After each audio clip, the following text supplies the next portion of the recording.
Assalamualaikum warahmatullahi wabarakatuh. Perkenalkan, nama saya Sari Fajriah, nomor NPM 202191033. Di sini saya akan menjelaskan mengenai sejarah dan manfaat renang untuk memenuhi salah satu tugas mata kuliah, yaitu didaktik metodik akuatik.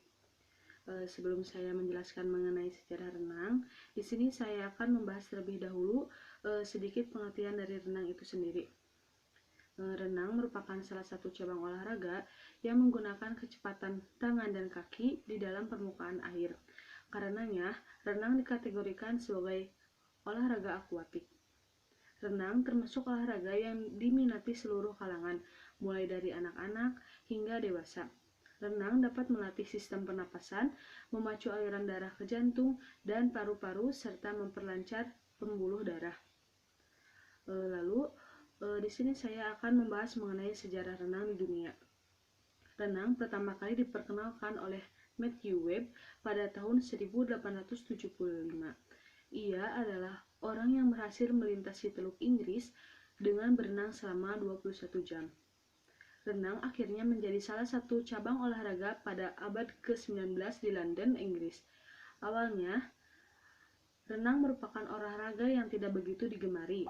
Seiring berjalannya waktu, renang berubah menjadi olahraga populer, bahkan memiliki asosiasi. Olahraga akuatik ini semakin dikenal di beberapa negara di dunia. Bahkan, renang resmi masuk ke dalam salah satu cabang olahraga yang dipertandingkan di Olimpiade yang diselenggarakan di Athena, Yunani. Selanjutnya, di sini saya akan membahas mengenai sejarah renang di Indonesia. Sejarah renang di Indonesia sebenarnya sudah ada sejak zaman Kerajaan Majapahit. Pada masa Kerajaan Majapahit, kegiatan berenang biasanya dilakukan dengan tujuan berperang dalam menangkap ikan, atau sebagai bajak laut. Bukti dalam sejarah renang di Indonesia yaitu ditemukannya beberapa situs peninggalan sejarah seperti relief candi yang menggambarkan tentang kemampuan berenang. Pada sebuah keraton, peninggalan kerajaan sekitar daerah candi, sering sekali ditemukan sebuah kolam renang yang dulunya digunakan oleh keluarga kerajaan. Memasuki zaman penduduk Jepang pada tahun 1943 sampai 1945, sejarah renang di Indonesia mengalami perkembangan. Selanjutnya, di Indonesia membentuk sebuah organisasi renang, dibentuk pada tanggal 24 Maret 1951 dengan nama Perserikatan Berenang Seluruh Indonesia atau yang disingkat dengan PBSI dan diketuai oleh Dr. Purwo Sudarmo. Lalu, di tahun 1951, organisasi PBSI diterima menjadi anggota International Olympic Committee atau yang dikenal sebagai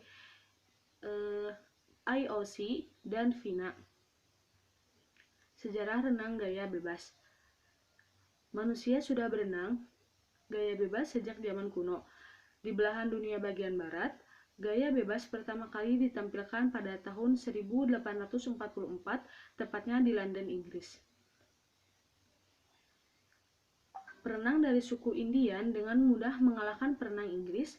Gaya renang yang paling sering diperlombakan biasanya gaya dada, gaya bebas, gaya kupu-kupu, dan gaya punggung. Yang kedua yaitu sejarah renang gaya dada. Renang gaya dada populer pada tahun 1875 oleh perenang Inggris yaitu Matthew Webb atau Matthew adalah orang pertama yang merenangi teluk channel atau kanal dengan menggunakan gaya dada. Abad 19 yaitu abad di mana awal diajarkannya dan diperlombakan di sekolah-sekolah termasuk sekolah militer, sehingga sebab itulah banyak yang mengenalnya dengan nama gaya sekolah atau school slang. Bentuk variasi berenang secara utuh di bawah air digunakan oleh perenang Teofilo Lidefonso pada Olimpiade tahun 1928. Ia memodifikasi teknik mengambil napas setelah melakukan satu gerakan di bawah air. Begitu pula perenang Rusia yang bernama Leonikei meniru juara Olimpiade 1956 Masaru Furukawa dari Jepang. Gerak gaya di bawah permukaan air ternyata menambah cepatnya gerak maju, dan hal ini kemudian dilarang oleh FINA atau Induk Organisasi Renang Dunia sejak tahun 1957. Baik, untuk yang terakhir di sini saya akan membahas mengenai manfaat renang. Secara umum manfaat renang ada beberapa yang akan saya sebutkan. Yang pertama itu renang itu dapat meningkatkan imunitas tubuh. Lalu yang kedua, renang dapat meningkatkan sirkulasi darah. Yang ketiga, renang itu dapat meningkatkan kesehatan tubuh secara keseluruhan. Lalu yang keempat, renang dapat meningkatkan kesehatan kulit. Yang kelima, renang itu dapat meredakan sinusitis dan masalah pernapasan. Yang keenam, renang dapat mencukupi mineral dalam tubuh. Yang ketujuh, renang dapat meningkatkan kekuatan otot dan tulang. Lalu yang kedelapan ada renang itu merupakan olahraga terbaik untuk penderita asma.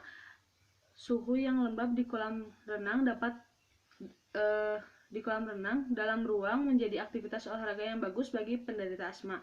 Nah, untuk yang kesembilan, renang itu dapat meningkatkan kualitas tidur. Renang bisa membantu tidur kita itu menjadi lebih nyenyak pada malam hari. Dan renang itu yang ke-10 itu, renang merupakan olahraga yang aman dilakukan ketika yang cocok untuk ibu hamil. Yang ke-11, renang itu alternatif rekreasi dan meningkatkan mood. Berenang merupakan salah satu rekreasi yang sangat menyenangkan. Ia juga bukan sekedar digunakan untuk olahraga, namun beberapa orang memanfaatkannya untuk rekreasi dan menghilangkan stres. Tak heran jika sebagian besar tempat rekreasi keluarga terdapat kolam renang yang dapat kita manfaatkan. Yang ke-12, alternatif terapi ketika cedera. Nah, manfaat ini, banyak atlet yang cedera diminta untuk menjalankan terapi berenang untuk mempercepat penyembuhan cedera yang mereka alami. Tentu anjuran ini harus berdasarkan dari permintaan dari terapis dan tidak boleh dilakukan tanpa pengawasan ahli. Rehabilitas dengan berenang dalam menyembuhkan cedera sudah banyak dilakukan berbagai atlet seperti sepak bola, basket, hingga atlet badminton. Lalu yang ke-13 yaitu renang bermanfaat untuk meningkatkan fleksibilitas tubuh, yang mana berenang akan melatih pergerakan kaki, tangan, kepala, dan seluruh anggota tubuh lainnya. Tidak ada salahnya bahwa orang yang rajin berenang akan memiliki tubuh yang lebih fleksibel untuk berbagai gerakan. Lalu yang ke-14, manfaat renang yaitu usia lebih panjang. Yang dimaksud di sini, jika kita ingin mendapatkan usia yang lebih panjang dan sehat, tidak ada salahnya kita melakukan olahraga renang secara rutin. Karena renang dari berbagai studi yang telah dilakukan diyakini dapat membantu dalam meningkatkan usia agar panjang dan tetap bugar di hari tua. Nah, itu beberapa manfaat renang secara umum. Di sini saya akan menjelaskan manfaat renang bagi bayi. Yang pertama itu membantu perkembangan motorik bayi. Yang kedua ada membantu perkembangan saraf. Yang ketiga membantu proses pertumbuhan. Keempat, meningkatkan sistem imun. Yang kelima, membantu keberanian bayi. Yang keenam, agar tidak mudah terkejut. Yang ketujuh, agar tidak rewel saat mandi. Yang kedelapan, membantu adaptasi bayi di tempat lain. Lalu selanjutnya manfaat renang bagi wanita. Yang pertama, menjaga tubuh ideal.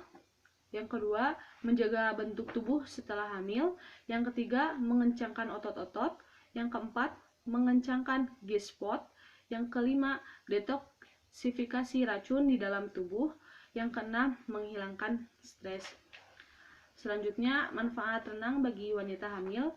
Yang pertama, meningkatkan daya tahan tubuh. Yang kedua, tidur lebih nyenyak. Yang ketiga, menghindari stres. Yang keempat, mencegah prematur. Yang kelima, membantu proses persalinan. Yang keenam, melonggarkan otot-otot sekitar pinggul.